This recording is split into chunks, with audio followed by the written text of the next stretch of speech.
Hi, everybody. Welcome to another Facebook Live. Today, we're going to be talking about the Trainer Academy.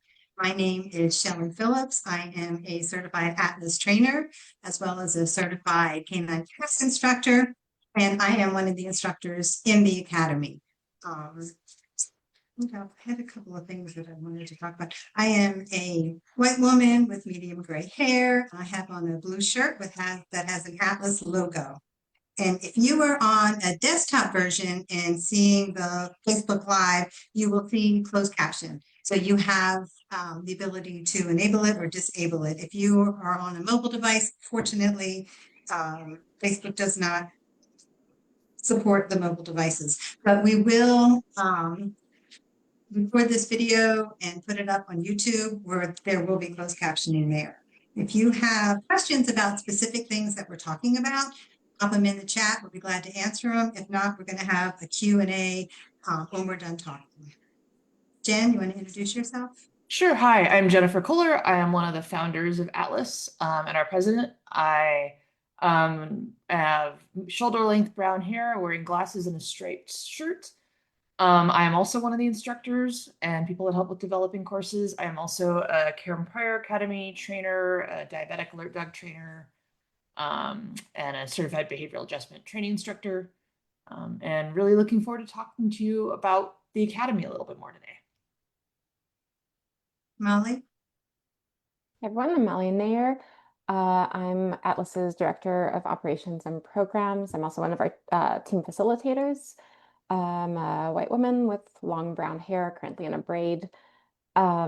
And I'm also one of our instructors and course developers. I'm also a service dog handler. Sabina? I'm Sabina Johnson. I'm a white female with shoulder long brown hair, wearing a yellow sweater and glasses.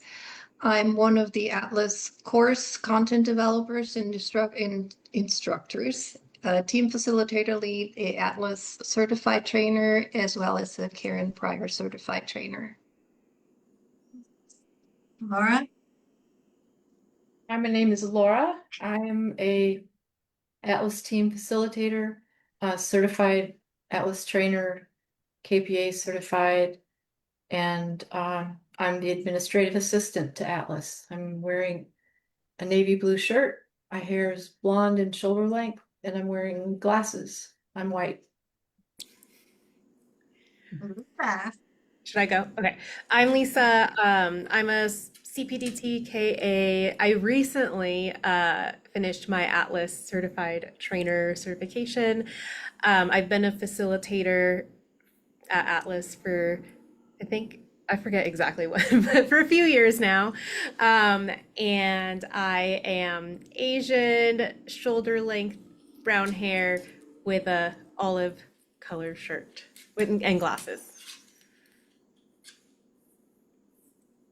All right, Jen, you want to do a quick overview, Atlas? Sure. So Atlas is a nonprofit, and we've been in existence a little over 9 years. When we founded, our goals really, and the values and mission really remain the same, that we wanted to look at how do we make service dogs more accessible to as many people as possible, and ensuring the methods that those dogs and the people who relied on them, the methods used with them, were ethical and careful, and really looking at what was the best for the person and the dog. And so looking at where were their gaps, where were their needs? What we saw is, in addition to having access to a qualified certification, such as other programs have, like that are Assistance Dog International programs, where people provide already raised dogs and already trained dogs, there were many people who had a dog themselves who was partially meeting their needs, that if only they had the support to really train that dog, could really bring them to the point that that dog could thrive as a public access service dog and could work with them in partnership to meet their needs. With Atlas, we have a model where we work with people that have a dog who already has a fundamental level of obedience and skill and lives in an area that one of our volunteer team facilitators work. And we work with them hands-on, doing private training sessions over a period of months. And for some people, and where we have available volunteers for that, that is a wonderful, affordable solution. However, there are also a lot of people who live in areas that those trainers don't necessarily live. They may not have selected a dog yet. They may want help finding a puppy. They may need more involved help than we can offer in our program. They may need board and trains. They may be looking at more advanced help along the way, more involved help along the way. And our industry as dog trainers is not regulated at all, much less as service dog trainers. And unfortunately, we've seen a lot of cases out there where there are individuals or organizations who are providing dogs saying that they're ready to be working dogs and misrepresenting that. This is something that's commonly seen, especially with parents with kids with autism or other medical conditions, be victims of this, where they go and they say, oh, I'm going to buy an already trained dog. And then in turn, they get a dog that's maybe a 5-month-old puppy, or maybe it's a dog that bites their child or is completely out of control and causes more damage and struggle and stress for the family than not having a dog at all. And then they have to return that dog. And then those organizations often just recycle and resell the dog to the next person. Now, there are ethical organizations and ethical private trainers producing dogs and distributing them, but we wanted to make sure there were a lot more options. And so we started the Academy, really recognizing that to be a successful service dog trainer, you needed to not only know how to train the dogs, but you really needed to understand disability. You needed to understand the world of disability advocacy and really understand the world of medical special needs and what's involved. And you needed to understand the many different kinds of specialized task training that you could do with the dog, and both the impacts on the person and the dog, and helping a person choose what are the right options and when may that be something that is asking an awful lot of the dog, or maybe there's a better way to do things.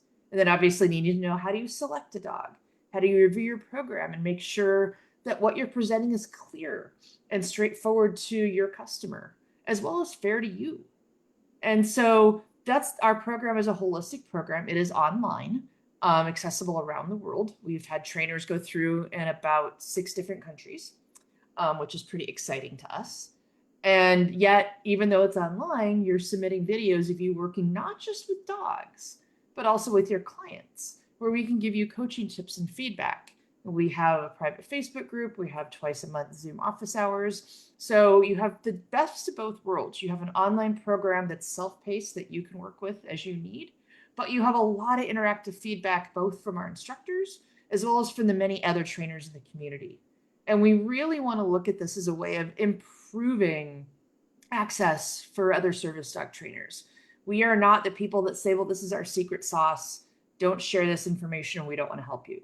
We really are a collection of trainers, individuals looking to help other trainers, really looking how to collaborate and help so that people with disabilities are getting their needs met safely, fairly, and ethically for both them and their dog. And helping those trainers know, how do you have those hard conversations with somebody to let them know this really isn't what your dog wants to do? Or helping them see that maybe they don't have enough support right now, or their medical condition is such that training is not successful right now, and helping them look at other options or see other ways to see how their dog can maybe help them in their home or help them as they are now. And so that's what our Academy is all about, is expanding access for education to people who want to do service dog training or expand what they do in service dog training, because that's often not very accessible. And then thus turning out a class of well-qualified, skilled trainers that can then go help people who need service dogs or need help supporting their dogs. We have people that go through our Academy are independent. They are not Atlas employees. They are not required to send their clients to Atlas. We just want more qualified, ethical people out there helping people with disabilities and their dogs.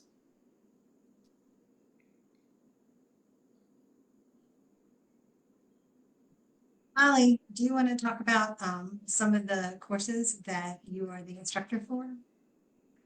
Sure. So, as Jen was mentioning, we're working with our trainers to not just learn to train the dog aspect, but also training the, working with people. And when we're talking about service dogs, the client, your clients are disabled individuals. And so a really important aspect of that is understanding the laws that are surrounding disabilities. So one of our courses is all about understanding the ADA and other relevant laws that affect disabled individuals and service dog handlers. So that course covers, gives an overview of the Americans with Disabilities Act, some other laws, including the Fair Housing Act, Air Carrier Access Act. So the laws that are going to affect housing, traveling with a service animal, flying, things like that. So it gives an overview of just understanding those laws, understanding the rights of service dog handlers, as well as the rights of business owners, and what can, when can a business owner legally tell a service handler to actually leave the space if the dog is being disruptive or if the dog is not properly trained or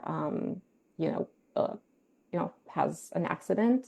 Those are some moments when the dog may be asked to leave and has the right to be asked to leave. But the course also goes over how to talk to your clients about these things and how to coach your clients on advocating for your rights, or for their rights, and become really good self-advocates, because that's a really big part of being a service dog handler, is understanding your own rights, and how to navigate your space, as a service dog handler when people, you go into a business and someone tries to deny you access or asks you questions. You need to understand your rights, and how to answer questions. And as a trainer, you need to be able to help your clients understand all of these things and coach them through that. So that's one of the courses. The other is all about understanding disabilities and disability culture, disability etiquette. So obviously we're not able to go into every single, medical condition, every single disability possible, but we kind of try and give an overview of some, maybe some general ones that a lot of trainers are going to encounter when working with disabled clients to train their service dog. And really dig into, disability culture, the language that a lot of disabled people use, whether someone prefers using disabled versus person with disability, understanding those terms.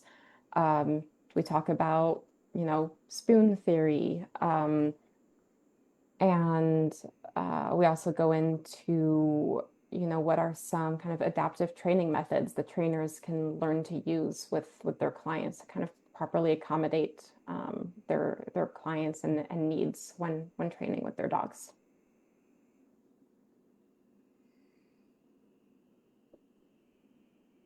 Sabina, do you want to talk about some of the courses you're the instructor on? Yes, one of my courses is selecting an appropriate dog for service work. For successful training begins with selecting a dog candidate who is most likely to succeed. Not all dogs have the right temperament or the drive. Some don't want to be a working dog at all, which is totally fine. We just need to know how do we select that dog that is a good, suitable candidate. So this course teaches students important traits to look for in a service dog by teaching how to conduct a temperament test. Actually, there are several tests. There are different approaches to assess the temperament of the dog, the confidence, the trainability, the sociability, motivation, all those things we look for to figure out which is a likely candidate. The course also teaches students to evaluate a dog with specific tasks for specific needs. So if, for example, we already know that we're looking for a dog that is going to a person that may need a mobility service dog doing weight-bearing tasks. So we're going to take into consideration size and weight of the adult dog, for example. If we already know it's going to be for someone in a wheelchair that is going to have retrieving needs, so we're going to already assess what is the natural inclination of this dog, this puppy or dog, to want to retrieve. Do they enjoy it? So we're going to probably put a little more emphasis in this test on retrieving skills. Do we look for a diabetic alert dog? Then we're going to see, does this dog like to sniff? So we're going to really pay more attention to how much does this dog like to use their nose. So these kinds of things, if we already know ahead of time what we're looking for, we can incorporate those in the test already. The curriculum includes guidelines to evaluate the dog for their health, to identify places where to obtain a dog, whether we want to go to a breeder, a shelter, a rescue. There are many options, and then how to identify the quality of the breeder, shelter, or rescue facility we consider going to. When the course is finished, the student will be able to teach about different dog breeds and what they are bred to do, and describe which breeds are more suited to perform specific tasks. And another, should I just go into the next course? Which is puppy socialization and rearing. This course teaches the aspects of what should be included in a socialization program for puppies and emphasizes its importance in healthy development. So students will learn in this one about the developmental stages of a puppy, how to prepare a safe environment for the puppy that is mentally, emotionally, and physically stimulating, about the importance of positive early socialization and exposure, of how to introduce puppies to new experiences, how to deal with the puppy for behavioral issues if they should occur. And then it also teaches different games that one can play and teach their clients to play with their dogs to build that focus and attention, because that is one of the most important foundations we can build. Without focus and attention, that's really where it starts to continue to build on that to successfully teach tasks later on.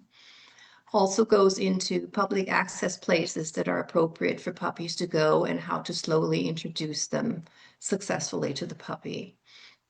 The modules in this course are getting ready for the puppy, like puppy proofing, house training, all the normal stuff that really every day, everybody that gets a new dog has to do for their new household. The puppy developmental stages, both the physically and the mentally stages. The puppy being puppies, where you learn about the play biting, the mouthing, the jumping, all those things that puppies will naturally do. How do you deal with them? They're not being bad puppies, they're just being puppies. And learn how to also teach your client that this is normal puppy behavior. How do we deal with them? These are not problems. They can develop into problems, but how do we deal with them to get through those natural stages successfully? Also, socialization and building confidence. Why are they so important? Again, the games about building focus and attention, and how to choose public access places.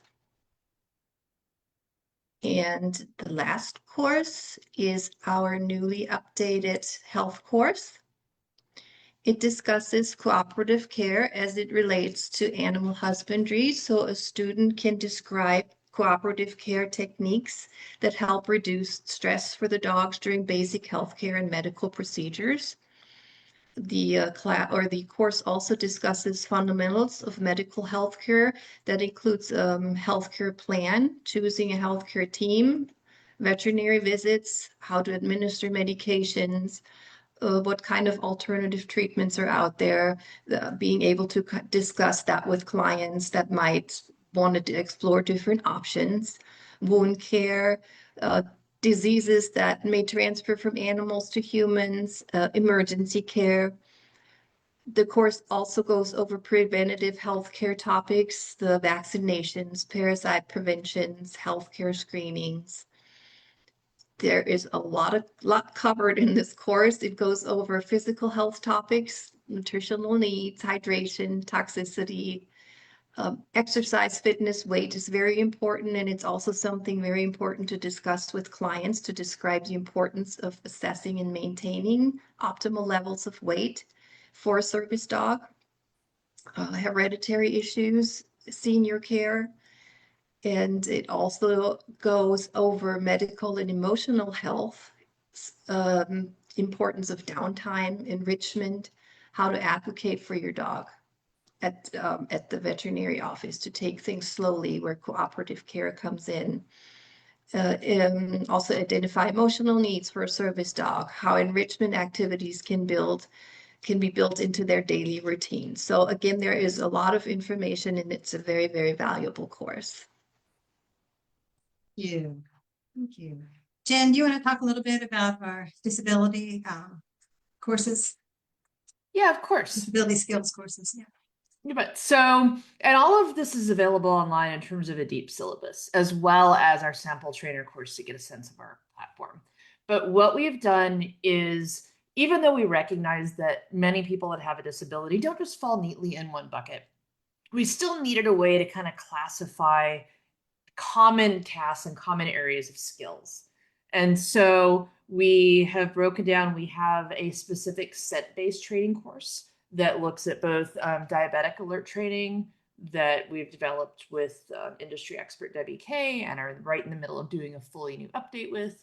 Then we also have our course, our foundations disability course that really gives you a foundation that'll be used across many, many different kinds of disabilities. And then we look at medical needs. Now, these may be responses. So a lot of different things that you need to have a dog do to respond in the case of different medical conditions. Then looking at psychiatric and cognitive. So there you're looking at a lot of deep pressure therapy, behavior interruption, helping grounding tasks, helping guide somebody home, helping to go get help, things like that. And then we also have a mobility course, and that's one of the ones that I personally am the instructor for. And in there, we're really looking at what are the many different ways a dog can help with mobility, because it's not just load bearing, bracing kind of work. In fact, we really want to minimize that on our dog's bodies as much as possible. We're really looking a lot at proprioception, the dog helping you have your sense of where you are in space, helping keep you from stumbling or falling, helping up and down stairs, helping with retrieval. And we've put a lot of work in there to help you understand how to keep the dog safe when it is or isn't appropriate to do certain kinds of load-bearing work with dogs, a lot of information in harnesses, partnering with industry experts in this space, as well as being a founding organization with the Mobility Dog Resource Group. And so that's one of the classes that you can take. Then with each of those different task-specific courses, you can take those either as part of the academy, or we've actually broken them out that you can take them just standalone. So maybe you really are only interested in learning a little bit about one specific area of service dog training, either for yourself or working with clients, or maybe you're already comfortable in some areas and you just want to add that on. It's a great way to get a taste of the academy. And then if you decide you want to do the full academy from there, you get discounted pricing toward the rest of the academy. So that's what all of our disability task courses are. Another course that I'm the instructor for is one where we really dive deeply into your program. And this is a neat course in that we really customize it for you. And so depending on where you are in the journey of you're just starting out, maybe you're really just taking this course for information and you're not necessarily wanting to do this as a profession right now. Or maybe you've already got an existing business and multiple trainers working for you. We help you go through and look at your programs, at your facility if it fits there, or help you look at developing what should you have in your programs. What are things that could cause you problems downstream? What are things you might want to think about from anything from your business plan to your website to what is in your contracts and agreements? We happily share with you what we use in ours, and really can brainstorm through best practices. So this is something that's really neat, business-focused, interactive-focused program. That's one of our other offerings. Shelley? Jen talked a little bit about our medical scent detection course. Like she said, we're getting ready to release an update on that, which I'm really excited about. I've been working back and forth again with Debbie Kay and some of the other experts in the industries. So some of the things that we cover in the medical scent detection course are your best practices for collection of scent samples, including like breath, saliva, sweat, the best time of day to collect them, how to collect them, how to store them, how long to store them, choosing an alert, pros and cons of specific alerts, how to teach the alerts, incorporate a scent wheel and different fun exercises to help imprint the scent and build confidence in the dog. Because confidence is really what we're going to get the dog. The confidence is going to give the dog the opportunity to start alerting on their own, right? So we're not pulling the scent out and trying to get the dog to alert, right? Now they can start alerting on their own and they have this confidence. Comprehensive step-by-step of the training process from introducing the scent to working in public. How to transition to live alerts. We briefly will cover different conditions such as POTS and seizures and migraines. And what the current studies are showing is the best practices for collection of scent samples. You know, unfortunately, a lot of it is guesswork, right? Unlike diabetes, that has a well-defined biochemical marker, conditions such as POTS or Addison's, they don't. So, and we cover all of this in the course. And for the standalone course, we also include like how to choose an appropriate service dog candidate for medical scent detection. And then hopefully within the next year, we're going to have an allergy detection course as well. Of course, my favorite course that I love to be the instructor on is the dog fitness course. So the dog fitness course, it wasn't designed for someone who wants to do dog sports like agility. It was really designed for pet dogs and service dogs to help with body awareness, coordination. Think about mobility dogs. They need core strength, they need shoulder strength. You know, all our dogs need mental stimulation and just overall health and well-being. So in the course, we'll cover dog anatomy, how a dog moves, proper alignment, considerations for puppies and seniors, fun exercises and enrichment games. And then we have fitness foundations, which we talk about like a square stand, call targets, different ways the dog can sit, different body awareness exercises. And we break all of this down into the fitness components to flexibility, strength, stamina, coordination, balance, and proprioception. And then we build on just the foundation skills. We go back and revisit those and add complexity to them and go through 3 levels, 3 stages for the fitness program. We've adapted several of the exercises to make them more accessible for people with various disabilities. And though you will see equipment like the Climb platform or Propel platforms, we also use a lot of things that you can just find around the house, like couch cushions, brooms, tree stumps in the backyard, rugs, coffee table books, and step stools. So it's just a really fun, beneficial course, really for anybody. And then the last course I was going to talk about was dog learning theory and training methods. So we talk about the science behind dog training, functional analysis. We do get a little nerdy in there, right? Mechanics, reinforcement, criteria, cues, the different training methods such as loopy training, luring, targeting, capturing, proofing, fluency, behavior management approaches, counter conditioning and desensitizing. And of course, most of what we cover pertains to all dogs, but we really like to focus on the service dog aspect. You know, what does that look like for a service dog? Because we want our service dogs to be comfortable and confident in the job they do, including working in public, riding on public transportation, being in noisy, crowded environments, being able to manage themselves versus the handler managing the dog. So we love, you know, we want them to be able to think out of the box, right? Intelligent disobedience. We love a good downstay. We love when the dog's healing next to us.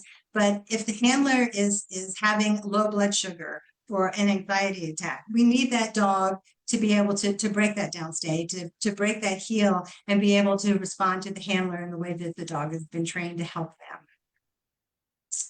So I did want to comment. Go ahead. I wanted to add on because I forgot to mention that in our disability test courses, we have complete manuals that you can download and reference. that walk you through all of the steps of training and the many different ways you could refine it and kind of gotchas and things to think about. And that is then a companion to the online course that shows you in videos the different stages of introduction, going through possible different various ways of refining it and then getting to the finished behavior. And so you have the ability to both have something you can download and reference. It's designed cue by cue, so we often find these as really helpful to hand as references out to our clients. And then you also have the online visual that goes with that. Does anybody have any questions kind of about the course or any of the courses? I'm not seeing any questions in the chat right now. Okay, I'm going to go ahead and share my screen. And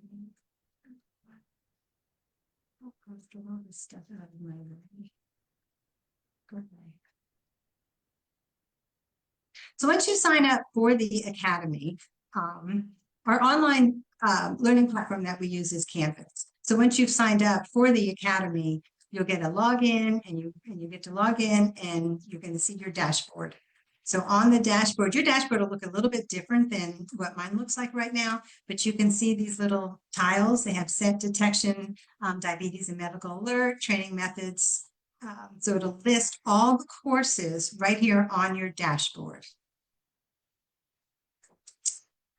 And then over here in the right-hand corner will be any kind of notifications, any communication that you're having with your instructor on the course, any kind of announcements will show up right here. So I'm going to go ahead and just come down here and let's click on the dog fitness course.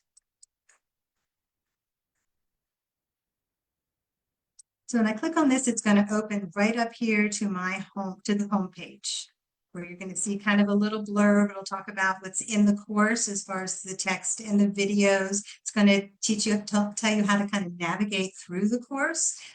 If they're set up in sections or modules, so right here, these tiles will tell you what's everything that's kind of in the course. It's like an overview of the syllabus, dog anatomy, dog movement, and alignment. You need to start with the first one and complete that before you can go on to the next one. Before I do that, and then over here in the left-hand side, you will not have quite the list. I think there's 4 items in a trainer's list, but if you click on modules, it's going to kind of show you the same thing that's on this home page right here.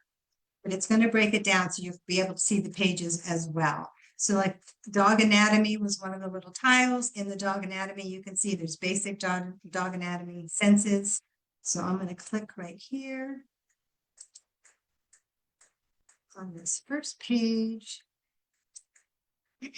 Just kind of scroll down through here so you can see how we've kind of set the pages up.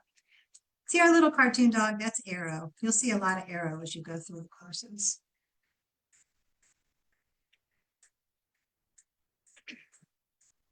If anybody needs me to go slower, talk slower, let me know. I tend to get excited about this and go a little fast.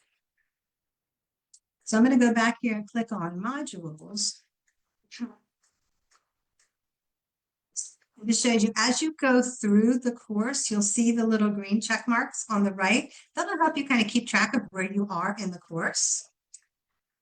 But I'm going to scroll down here to where we actually have the exercises. So level 1, we have flexibility and just easy neck and spine stretches. So on every page, and this is the same way throughout all of the courses, you're going to see maybe a little blurb like a definition of what we're teaching right here, and then how to teach, and then we'll have videos. And then some places will also have downloads as well. Like Jen was talking about, in all the disability skills courses, you're going to have an accompanying manual with it. And you've got a list of applications, the definition, the purpose, prerequisites that come along with it. You can see we have lots of videos on every page. And then again, here's just another example, tight circles on small platform or unstable. We'll link you back to the foundation skill and how this starts with like a foot target and then how to teach and then give you videos to go along with it. I'm going to jump back to my dashboard. And Jen, what's another good course? Could jump So into you could Tuesday. go into one of, say, the mobility course. Okay.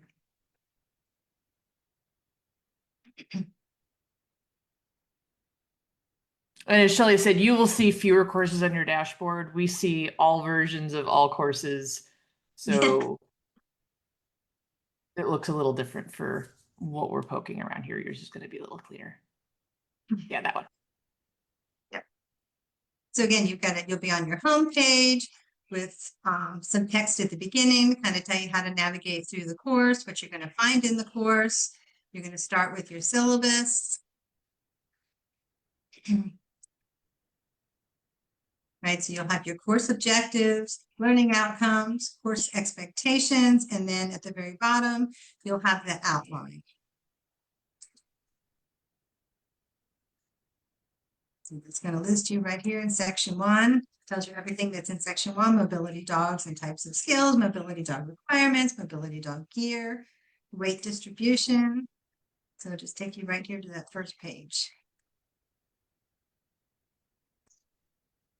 So I'm going to come back over here to modules so we can see all the modules that are in the course.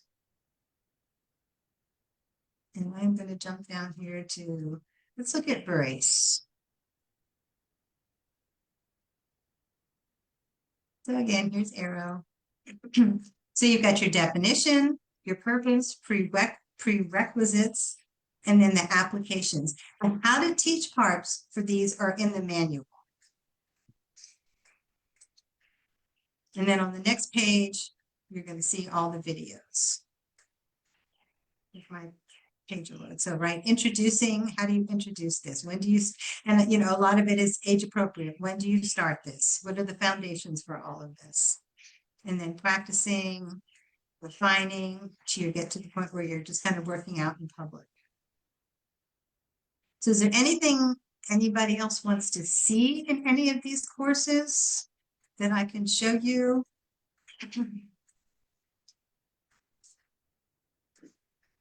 I'm not seeing any comments. I don't know if the other people on here have suggestions of something that might be good to jump to.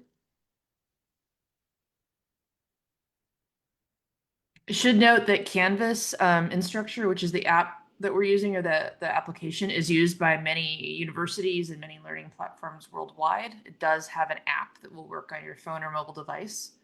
And they put extensive effort into making it compliant with different accessibility standards and screen readers. I will say one really great feature is that you can search for a topic. You go through the course, and after you've done so many of the modules, it's hard to remember where was that piece that we learned this or that, and you can go back in and search, and it pulls up specific areas. That's super helpful.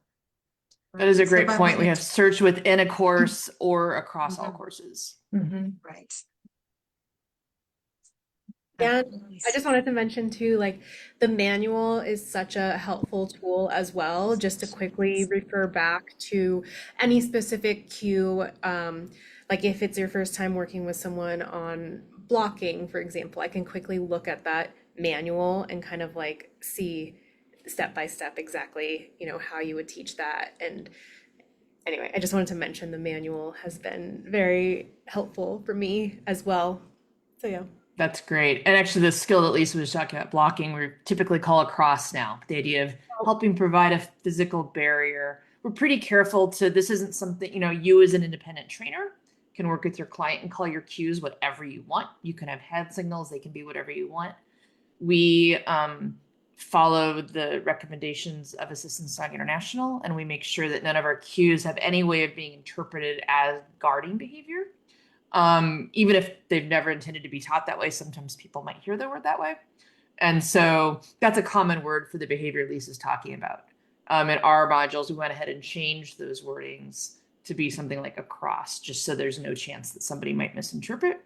But again, you and your client may use whatever terms are comfortable for you. That's my other favorite thing though about this like whole program is like you guys are always staying up to date with the the best terminology, updating the courses like when they need to be updated and stuff and adding additional information. So as a trainer, I really appreciate having all that info. So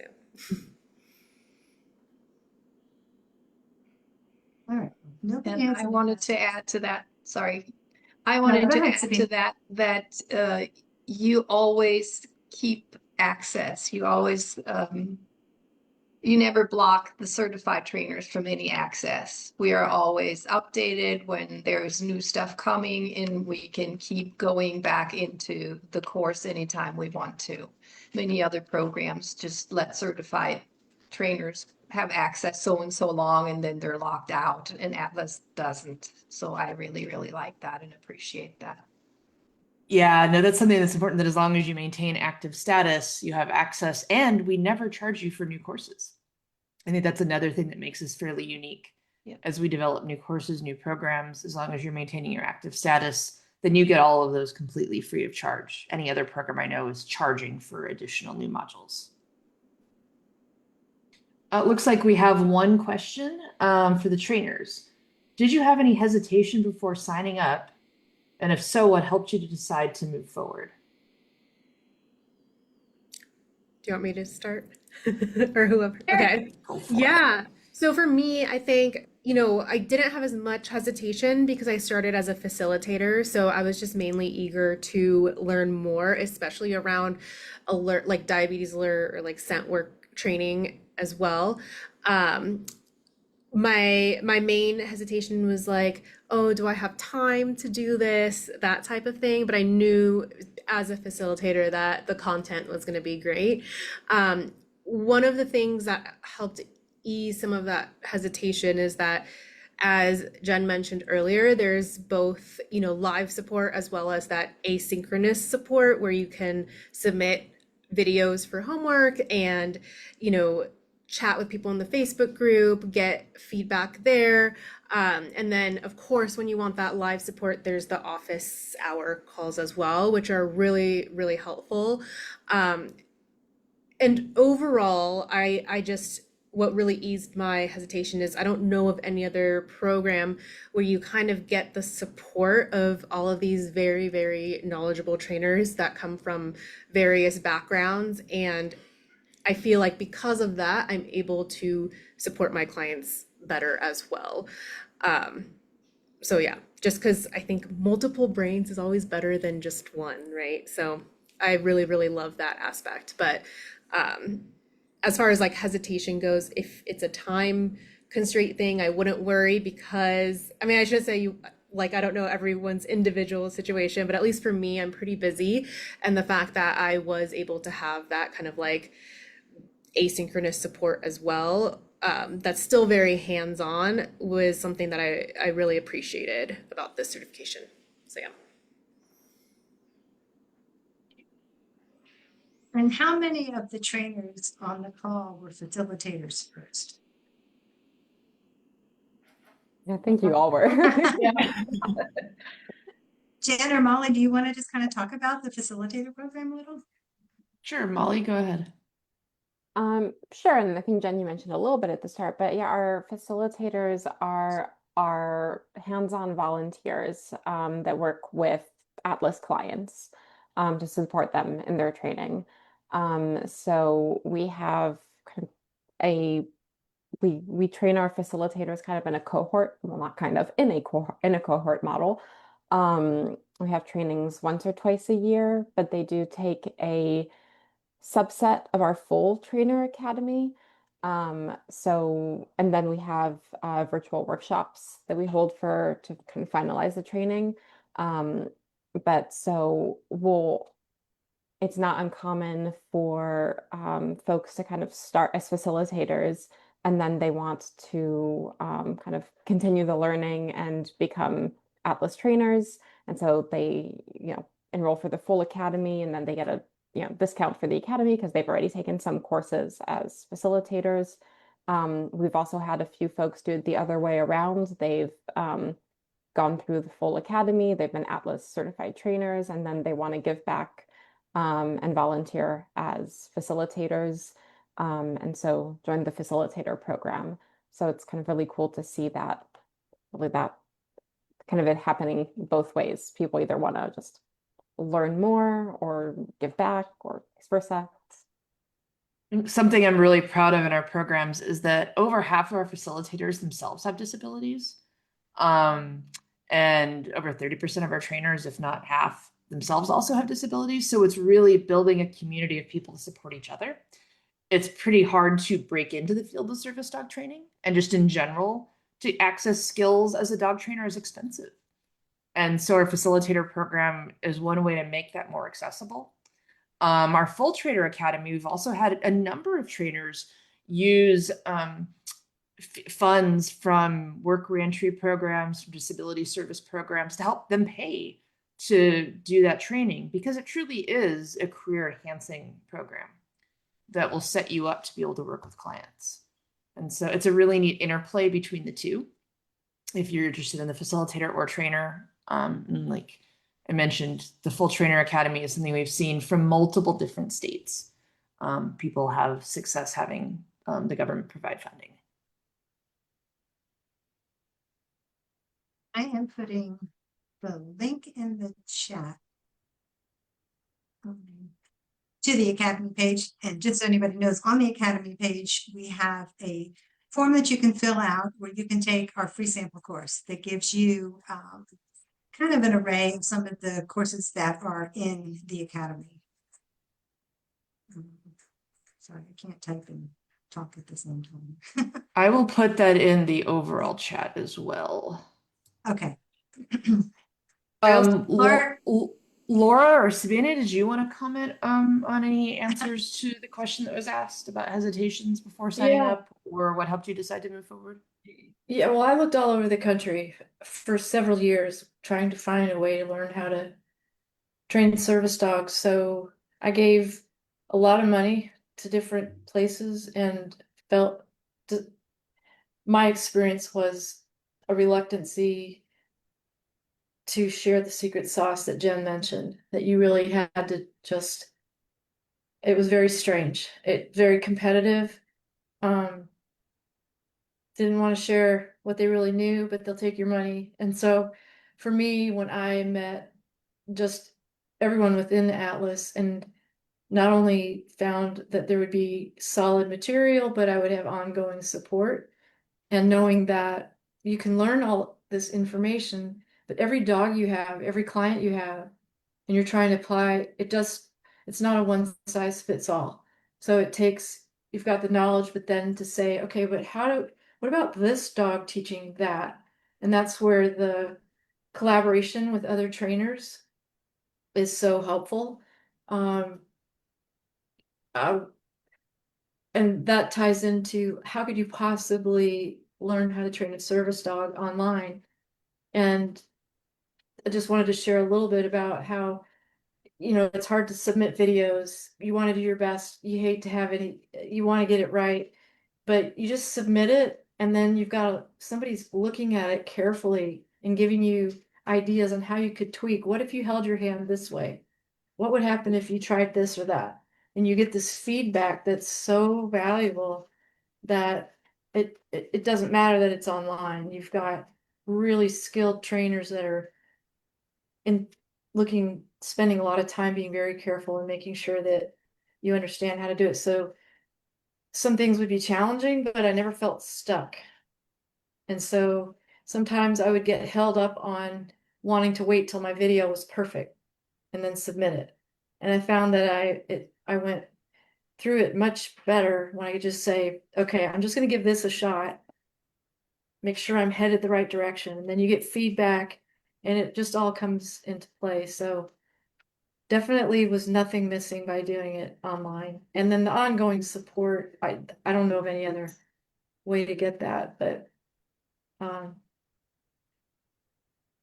It's just support.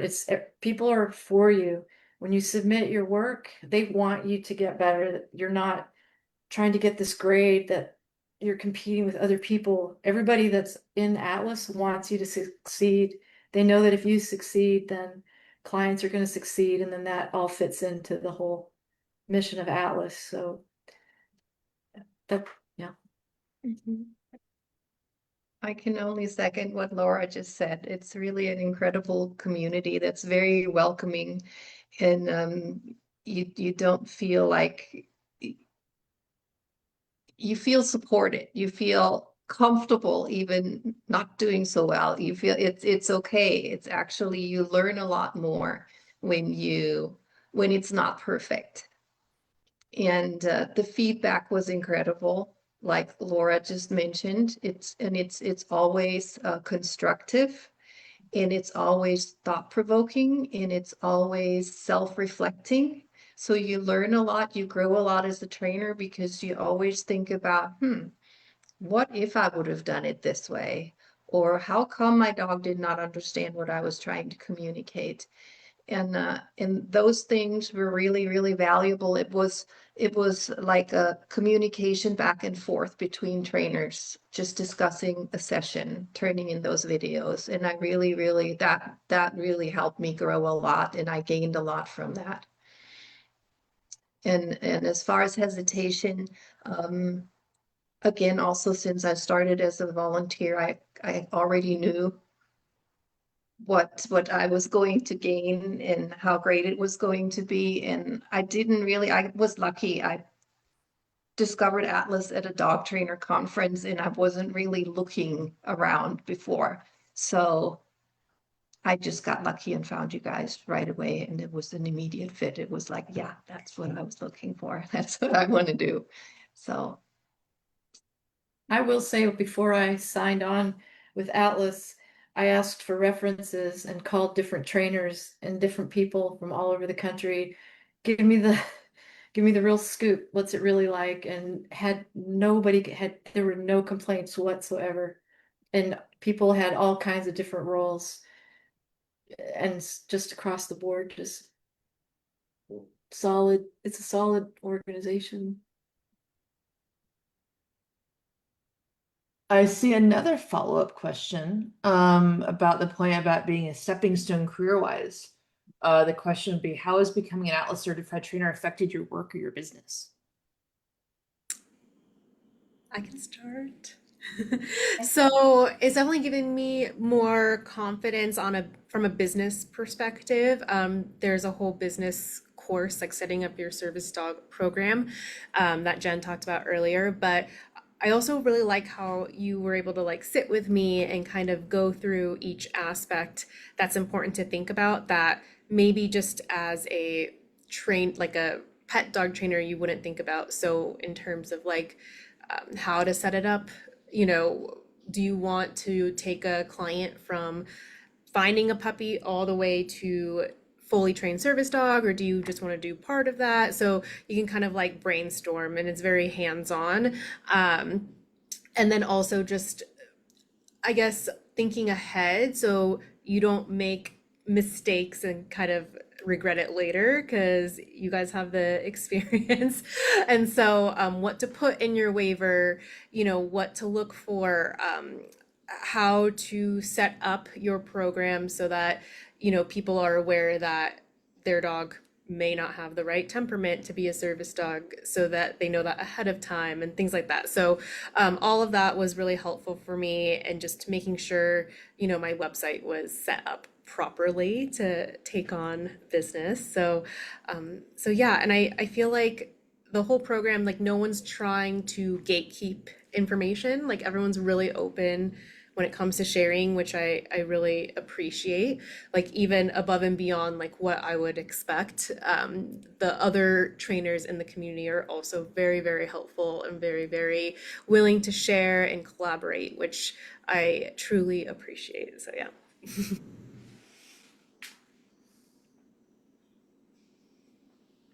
Laura, do you have anything you want to add? Yeah. When I got certified with the Karen Pryor Academy, and I knew I wanted to do service dogs.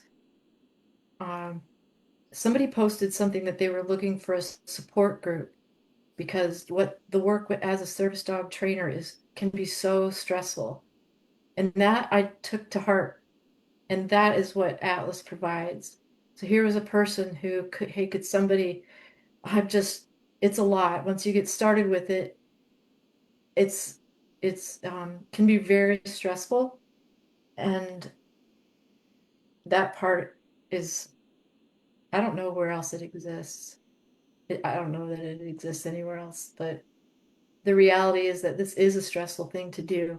You're working with people, their heart is set on this dog, this one dog, and you have to be the one that says, that it's just not working with that dog. That dog's not the right dog. To be able to have people that can speak into that and help you with navigating that, that to me, that's the very hardest part of all of this. It's just, yeah, for my own mental health, it's helpful to have that support. Yeah, I think it's sort of the nature. This is very much a compassion-based industry, and all of us who are in this are empathic people, and we desperately want our clients to succeed. And you end up in a world where everybody you're working with has a disability or a medical health condition, and everybody's struggling, and it's very hard to not get sucked in. And you yourself may very well have one.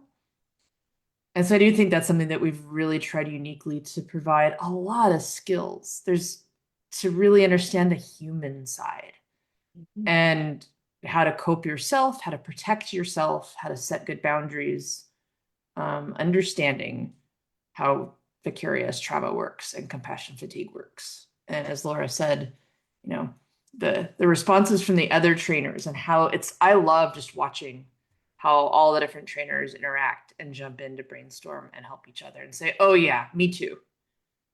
I get you. I get that.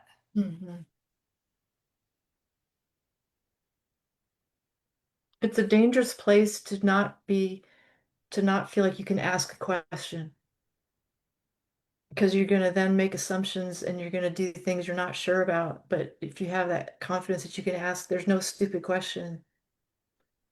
Safety's involved in that, in my mind. You don't, yeah, you want to keep clients safe and. So Lisa, I know the different kind of who's doing service dog training full-time versus not in this group. So Lisa, I know you have your full-time business.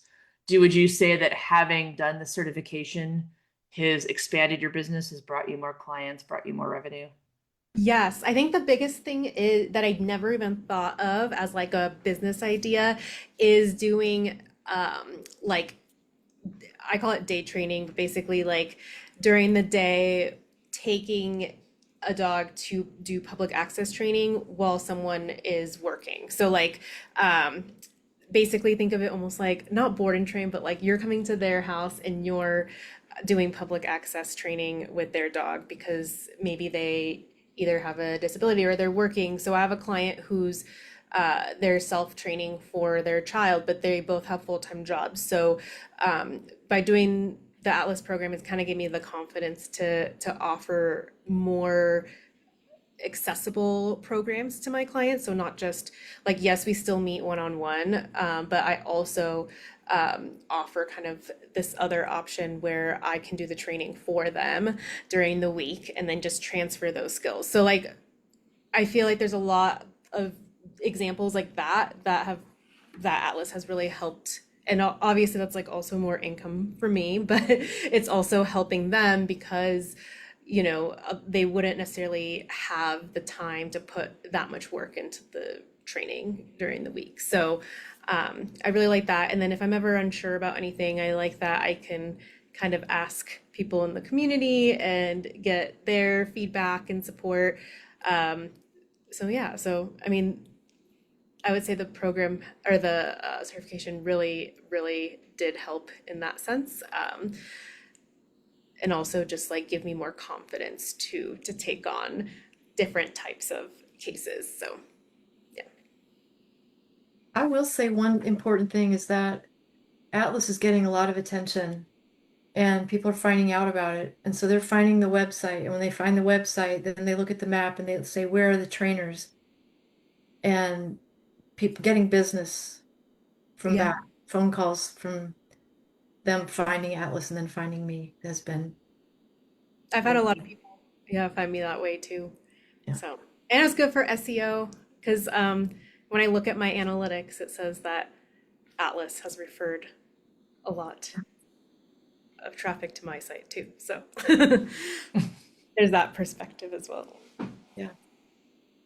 Want to do a time check that it's 7 Eastern, and 4 Pacific now. Shelley, I didn't know if there's anything you wanted to wrap up with, or other questions, or anybody else. We I should don't mention think that we so. have a discount promo Oh. going on. Good idea, Molly. Yeah. Yeah, we have until the end of July.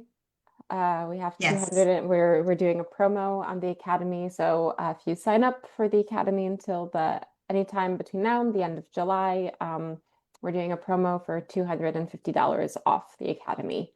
So if you liked what you heard, now's the time to join. I'm part of the team.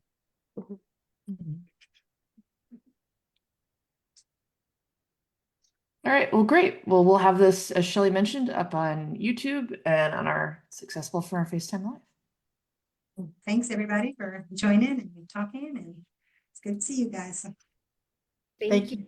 Thank you. Thank you.